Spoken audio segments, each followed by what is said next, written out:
श्री गणेशाय नमः। श्री सीतारामाभ्यां नमः। श्री हनुमते नमः। श्री उमापते नमः। श्री गुरुवे नमः। सब संतन की जय जय। जय जय सीताराम। राधे श्याम।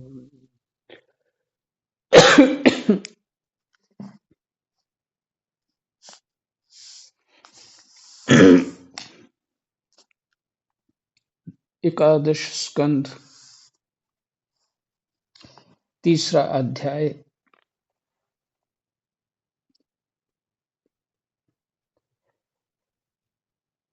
महाराज हरि जोगेश्वर जो है हरि जी, उनका उपदेश सुना जो महाराज निमि को उन्होंने उपदेश सुनाया।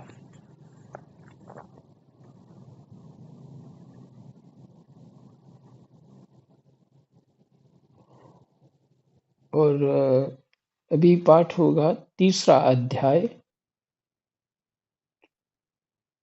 और प्रसंग है माया माया से पार होने के उपाय तथा ब्रह्म और कर्म योग का निरूपण।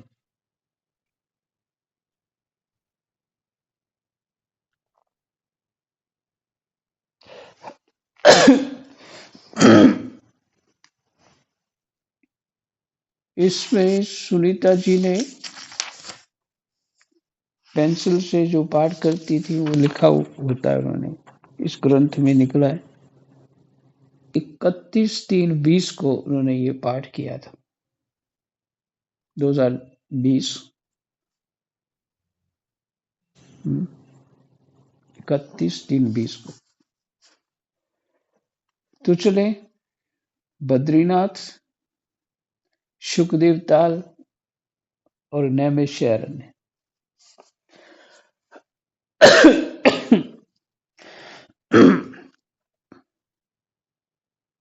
एक मिनट। श्री राम जय राम, जय जय राम।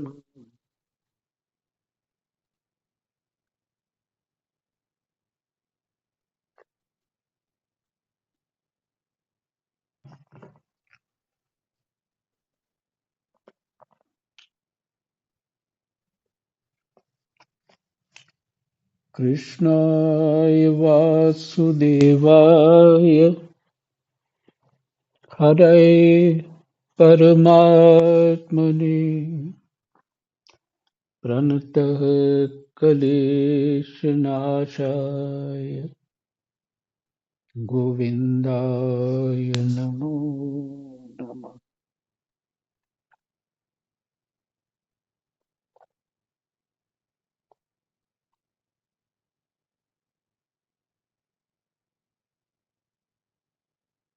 राजा निमि ने पूछा, भगवान सर्वशक्तिमान परम कारण विष्णु भगवान की माया बड़े बड़े मायावियों को भी मोहित कर देती है, उसे कोई पहचान नहीं पाता। और आप कहते हैं कि भक्त उसे देखा करता है। स्वतः गीता जी में भगवान श्री कृष्ण कहते हैं, मम माया दुरत्या, मेरी माया जो है बहुत कठिन है, उसको समझना और उसको जानना। तो देखो राम,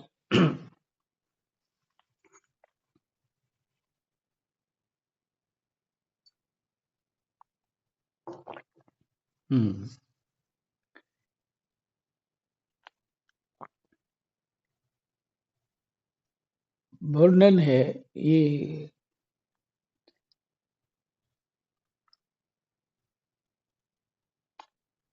श्रीधरी टीका में वर्णन है कि भगवान अपनी शक्ति माया को पूरा पूरा स्वयं भी नहीं जानते। वो ऐसी है, माने दुरत्या है। तो विचार ये है कि ऐसी माया को एक साधारण जीव पार कैसे कर पाएगा? संभव नहीं है। और फिर शब्द यहां लिखा है कि आपकी माया बड़े बड़े मायावियों को भी मोहित कर देती है। माया के जानकार जो हैं उनको भी मोहित कर देती है। उसे कोई पहचान नहीं पाता।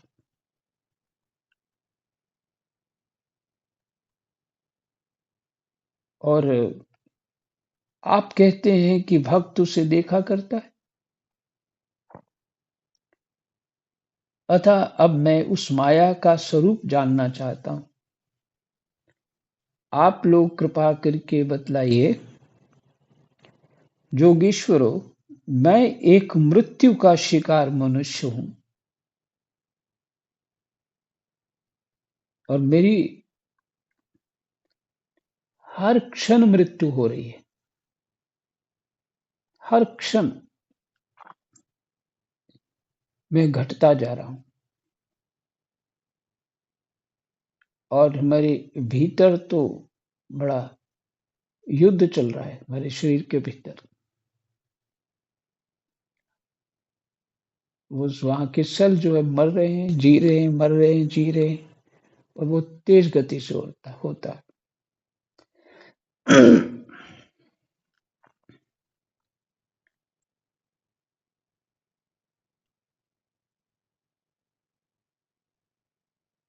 आप लोग कृपा करके बतलाइए, जोगीश्वरो, मैं एक मृत्यु का शिकार मनुष्य हूं। संसार के तरह तरह के तापों ने मुझे बहुत दिनों से तपा रखा है। आप लोग जो भगवत कथा रूप अमृत का पान करा रहे हैं, वह उन तापों को मिटाने की एकमात्र औषधि है।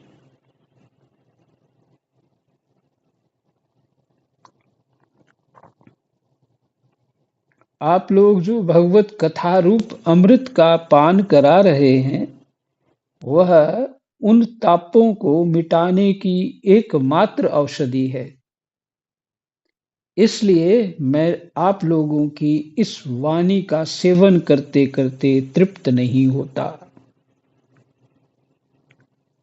आप कृपया और कहिए।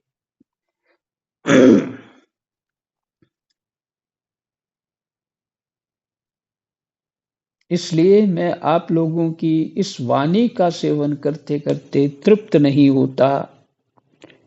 आप कृपया और कहिए।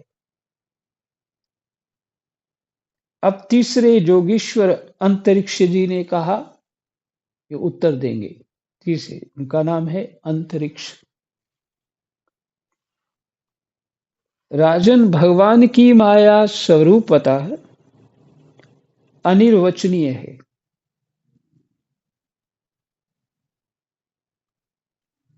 इसलिए उसके कार्यों के द्वारा ही उसका निरूपण होता है।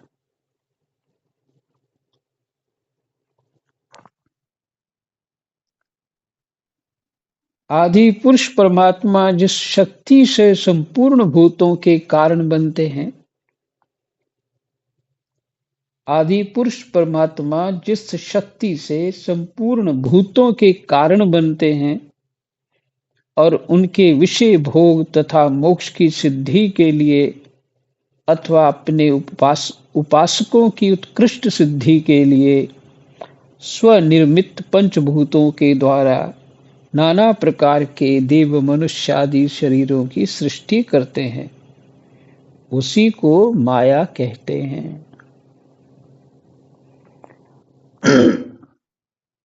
ये तो माया का शुद्ध स्वरूप हो गया।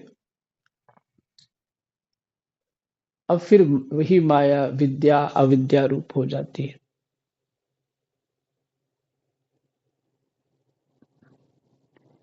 और विद्या में भी ओत प्रोत है परमात्मा, और विद्या में भी।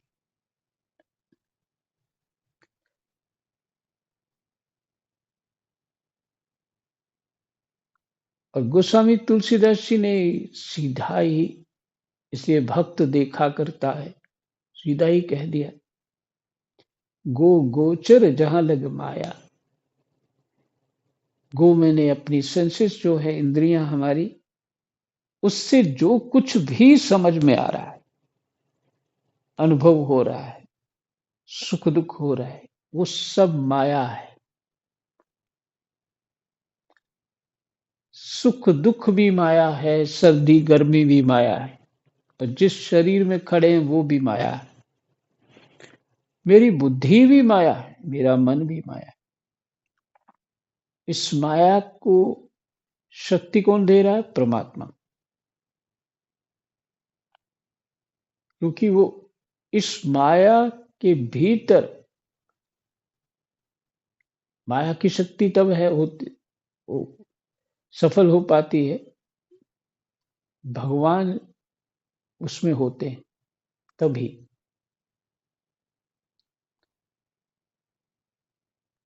मान लीजिए आप पत्थर ले लीजिए, भले ही वो जड़ स्वरूप हो, और उसमें पत्थर के भीतर जो कणों में परमात्म शक्ति है, जो वो हट जाए तो पत्थर गायब हो जाएगा।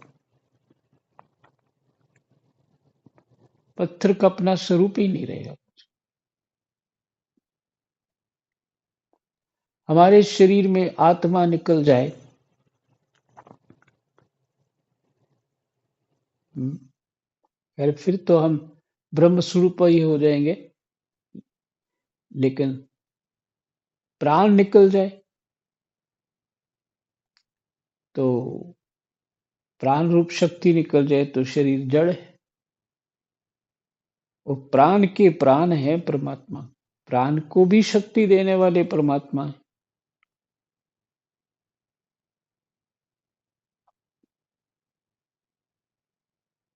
इसलिए राम राम, स्वरूपता भगवान की माया अनिर्वचनीय है, कहा नहीं जा सकता वो कैसी है। इसलिए उसके कार्यों के द्वारा ही उसका निरूपण होता है। तो गोस्वामी जी ने बड़े सुंदर शब्दों से कह दिया, गो गोचर जह लग माया। मंत्र बोल दिया है, अब खोजते रहो, मंत्र का विश्लेषण करते रहो। ये मंत्र है, गो गोचर जहां लग माया। माने इस शरीर से जो कुछ भी अनुभूत करते हैं वो सब माया है।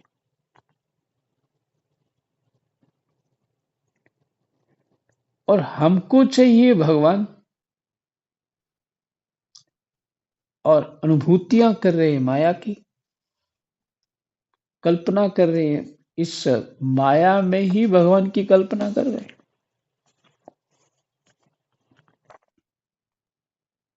यथार्थ अपने स्वरूप को प्राप्त होना है हमने। हमारी आत्मा भी तो भगवान का ही स्वरूप है।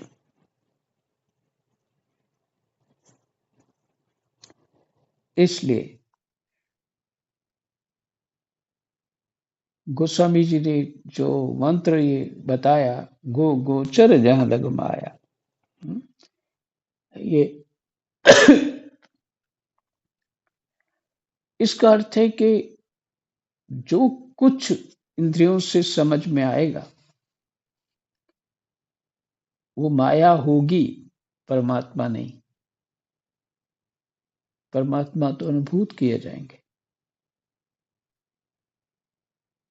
सुनते सुनते भगवत कथा को जीव उस स्तर तक पहुंच जाता है, और भगवत कथा ही जीव के पाप ताप को दूर कर सकती है। पाप ताप में अज्ञान से जो कुछ भी घटता है वो पाप ताप हो जाता है। अज्ञान से जो कुछ भी होता है वो पाप ताप हो जाता है।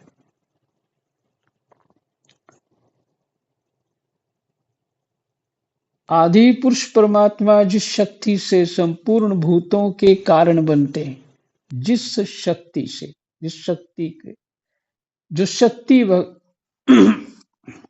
भगवान को आश्रय बनाती है,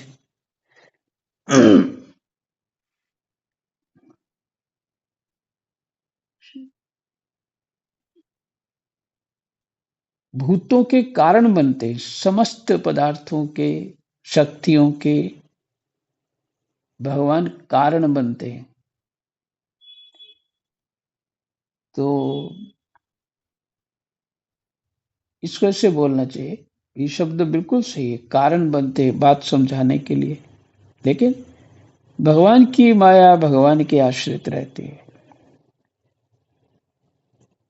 उसको कोई और आधार नहीं है। और उनके विषय भोग तथा मोक्ष की सिद्धि के लिए, उनके विषय भोग समस्त भूतों के कारण बनते हैं। यह भूत सभी प्राणी हो गए, देवता इत्यादि सब कुछ, उनके विषय भोग तथा मोक्ष की सिद्धि के लिए अथवा अपने उपासकों की उत्कृष्ट सिद्धि के लिए, अपने उपासकों की, भगवान के भक्तों की उस उत्कृष्ट सिद्धि के लिए स्वनिर्मित पंचभूतों के द्वारा, स्वनिर्मित, निर्मित अपने आप जो प्रकट होते हैं पंचभूत द्वारा नाना प्रकार के देव, मनुष्य आदि शरीरों की सृष्टि होती है, पंचभूतों के द्वारा। तृण से लेके ब्रह्मा तक पंचभूत हैं। इन सब के शरीर पंचभूतात्मक हैं। उसी को माया कहते हैं।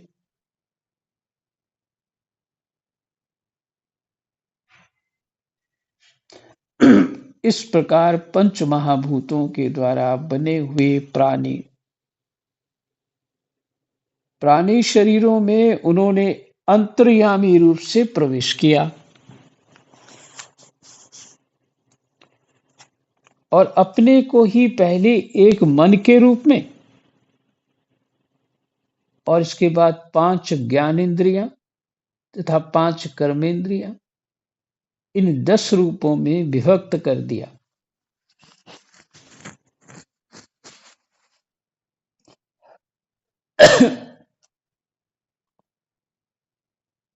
विभक्त मैंने बांट दिया तथा उन्हीं के द्वारा विषयों का भोग कराने लगे। विषयों का भोग क्या? आंख देखने लगी, कान सुनने लगे, जीवा स्वाद चखने लगी, सर्दी गर्मी का, त्वचा स्पर्श करने लगी। ये ज्ञान इंद्रियों से हुआ और क्रिया कर्म इंद्रियों से हुई। मन बुद्धि चित्त अहंकार के कार्य आप जानते ही हैं, कई बार सुन चुके हैं।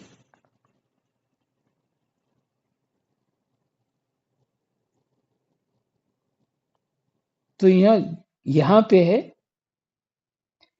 इस प्रकार पंच महाभूतों के द्वारा बने हुए प्राणी शरीरों में उन्होंने अंतर्यामी रूप से प्रवेश किया और अपने को ही पहले एक मन के रूप में या आत्मा को ही अंतर्यामी मानी,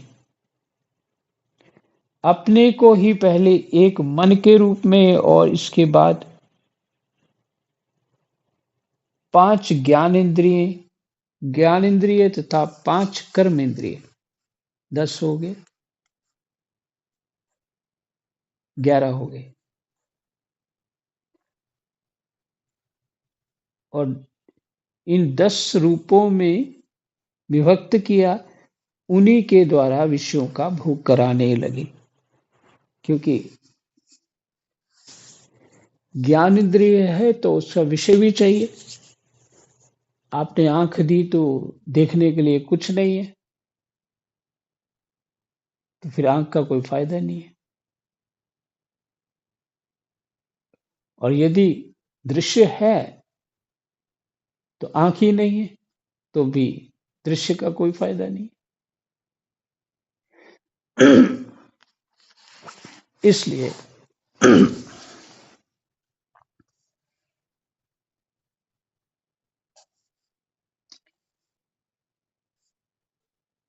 अपने को ही इन 10 कर्मेंद्रिय ज्ञान इंद्रियों में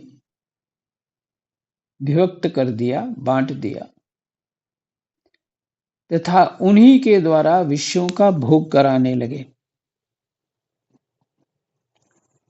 वह देहाभिमानी जीव अंतर्यामी के द्वारा प्रकाशित इंद्रियों के द्वारा विषयों का भोग करता है।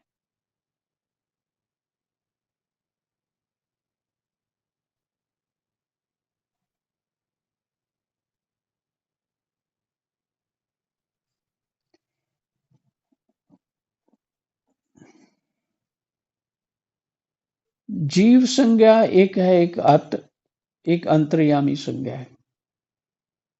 एक जीव है, देहाभिमानी जीव अंतर्यामी के द्वारा प्रकाशित इंद्रियों के द्वारा, मैंने ये जो इंद्रियां हमारी दूसरे शब्दों में कहें तो एक्टिवेट जो हो चुकी हैं, क्रियात्मक हो चुकी हैं, इंद्रियों का द्वारा विषयों का भोग करता है।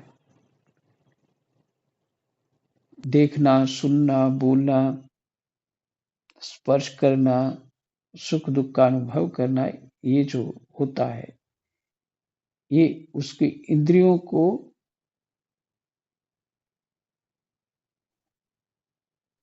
भोग करता है। और इस पंचभूतों के द्वारा निर्मित शरीर को आत्मा अपना स्वरूप मानकर, और इस पंचभूतों के द्वारा निर्मित शरीर को आत्मा अपना स्वरूप मानकर उसी में आसक्त हो जाता है।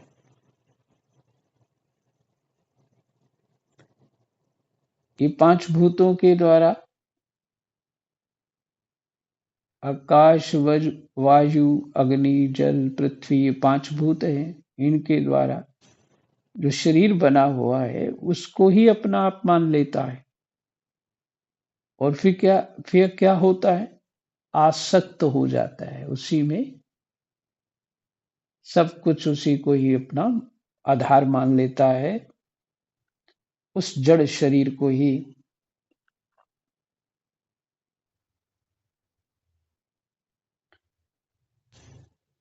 जो आसक्त हो जाता है, यह भगवान की माया है।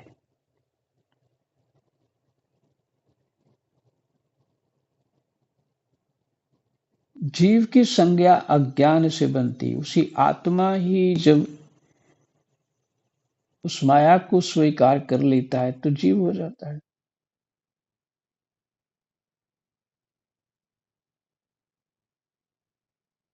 और भजन साधन करने से अपने स्वरूप को प्राप्त हो जाता है, आत्म तत्व को प्राप्त हो जाता है, अर्थात वो सब जो आवरण है वो हट जाता है।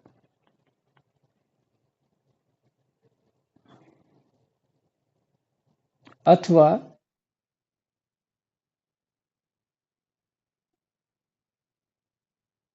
आत्मा में जो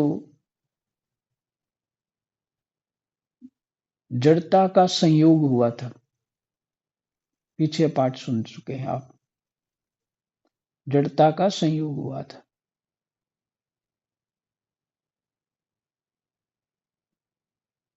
पुरुष और प्रकृति का जो संयोग हुआ था, वो उससे ही जीव की उत्पत्ति हुई।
मुश्किल से आया है। जय जय राम। तो पाठ कर रहे थे 5वां श्लोक।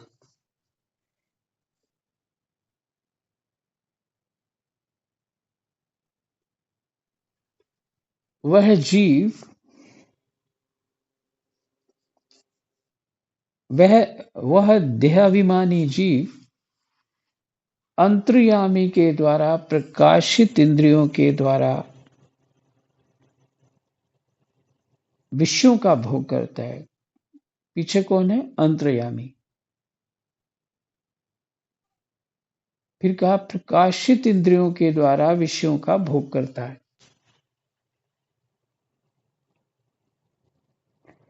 और करता किसके द्वारा? अंतर्यामी के द्वारा।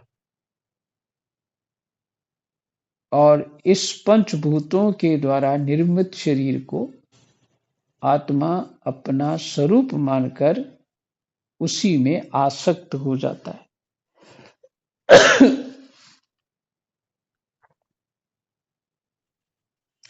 हमारा आत्मा उसी में आसक्त हो जाता है। कह रहे हैं यही भगवान की माया है, जो हम आसक्त हो जाते हैं। अपने स्वरूप को भूल करके हम शरीर को ही सब कुछ मानने लग जाते हैं। और ये जानते हुए भी कि जो जन्मा है उसको मरना है। क्या कहते हैं पंजाबी में? जो कड़िया सो भजना। जो कड़िया सो भजना। तो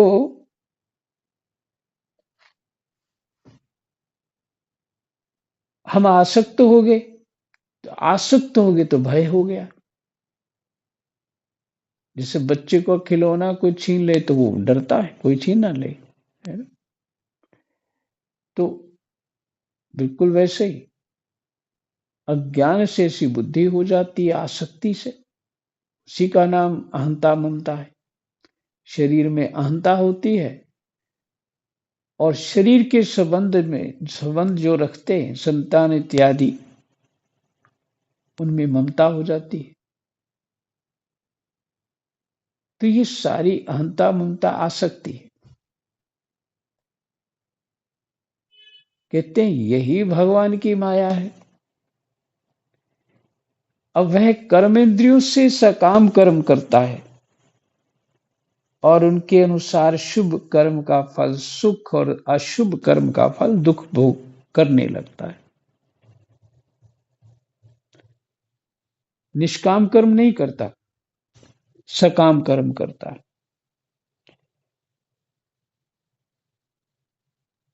माता पिता यही उपदेश करते हैं। जो बच्चे को उपदेश करते हैं, जो सिखाते हैं, वो सीख जाता है।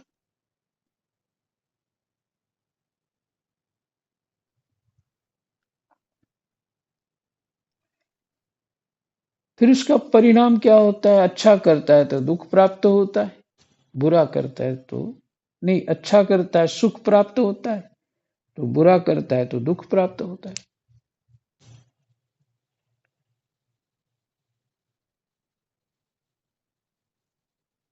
और शरीरधारी होकर इस संसार में भटकने लगता है। सुख की खोज में इधर हाथ पैर मारना, इधर उधर जो भी हम पापड़ बेलते रहते हैं, इस सुख की खोज ही तो कर रहे हैं। यही है भटकना। यह भगवान की माया है। इस प्रकार यह जीव ऐसी अनेक अमंगलमय कर्म गतियों को इस प्रकार, इस ढंग से ऊपर जो घटा, जो बताया गया,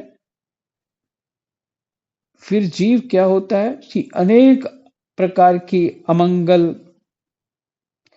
कर्म गतियों को उनके फलों को प्राप्त होता है। अर्थात जो हमारी इस समय दुख रूप स्थितियां हमको अनुभव होती हैं, वो हमारे ही कर्म हैं और दोषी कह देते हैं दूसरे को।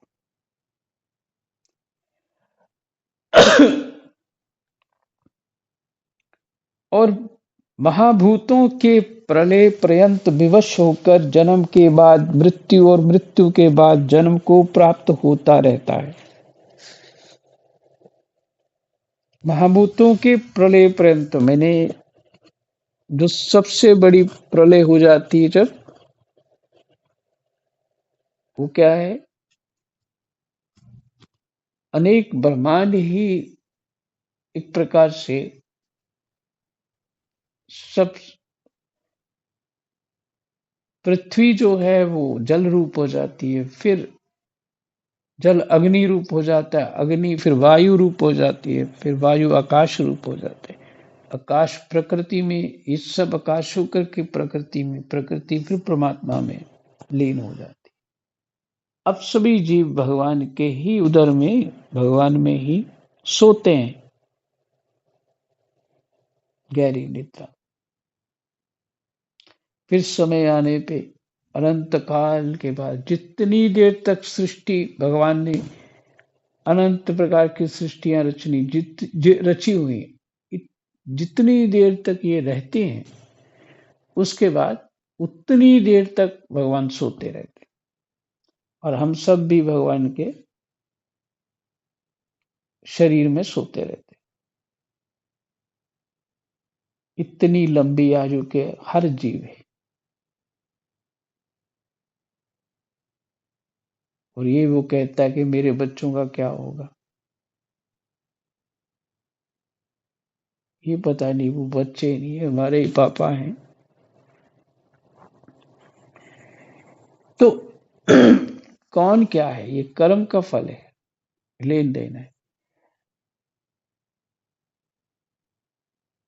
अपनी अविद्या से उनको ना समझ मान लेते हैं, क्योंकि हमने पाला पोसा होता है, इसलिए मानते हैं। सभी माता पिता मानते हैं। ये भगवान की माया है।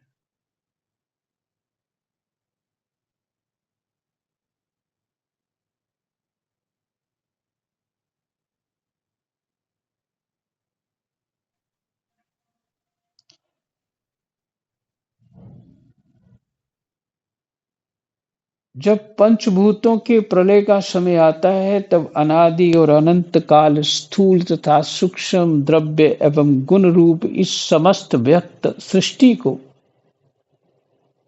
अव्यक्त की ओर, उसके मूल कारण की ओर खींचता है। यह भगवान की माया है।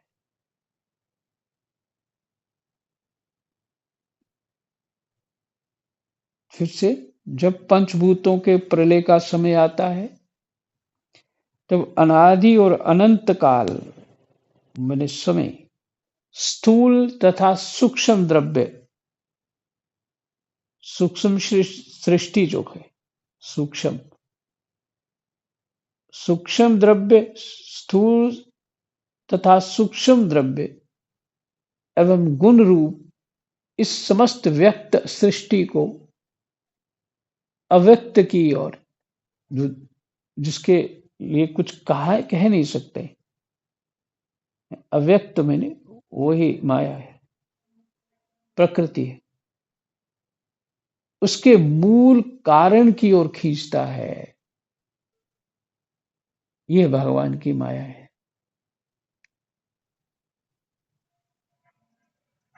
उस समय पृथ्वी पर लगातार 100 वर्ष तक भयंकर सूखा पड़ता है।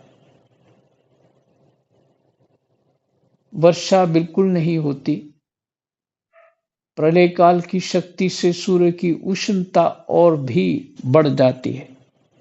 जब महाप्रलय की बात हो रही है, तब ऐसा होता है। तथा वे तीनों लोगों को तपाने लगते हैं। ये भगवान की माया है। ना जाने कितनी बार इन महाप्रलयों में हम समाप्त हो चुके हैं और कितनी बार जन्म ले चुके हैं।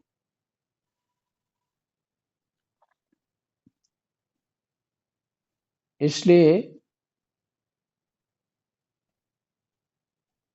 पीछे पाठ है कि पृथ्वी के कण भी जो हैं कोई गिन नहीं सकता, फिर भी चलो कोई गिन ले तो। परंतु हमारे जन्म कर्म को कोई नहीं गिन सकता, हमारे जन्म मृत्यु को कोई नहीं गिन सकता।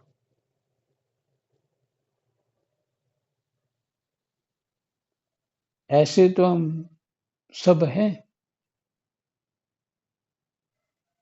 और देखो भय कितना, कितनी बार मरे हैं, कितनी बार जन्म लिए हैं, कोई गिनती नहीं। और फिर भी जन्म लेके आसक्त हो जाते हैं, हर जगह आसक्त हो जाते हैं। वैसा ही है जैसे अब बस में या ट्रेन में बैठते हैं तो ये सीट मेरी है जी, अब इसके पास कोई फड़क फटक नहीं सकता, मेरी है।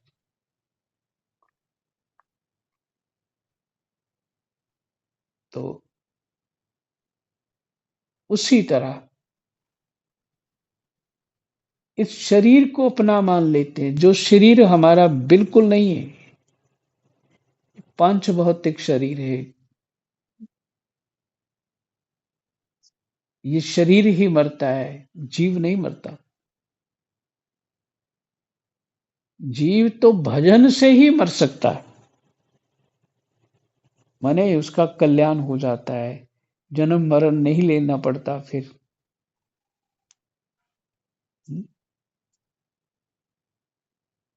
उसका जन्म मरण नहीं होता, जो भजन करता है वही असली मरना है, कि फिर नहीं आएगा। नहीं तो हर कोई बार बार इसमें आ रहा है जा रहा है, आ रहा है जा रहा है, जिनसे संबंध बना रखे हैं वही बार बार मिलते रहते हैं हमको, क्योंकि लेन देन उनसे किया, अच्छा बुरा उनसे ही किया, फिर वही हमारे सामने फिर खड़े हो जाएंगे किसी ना किसी रूप में। यह भगवान की माया है।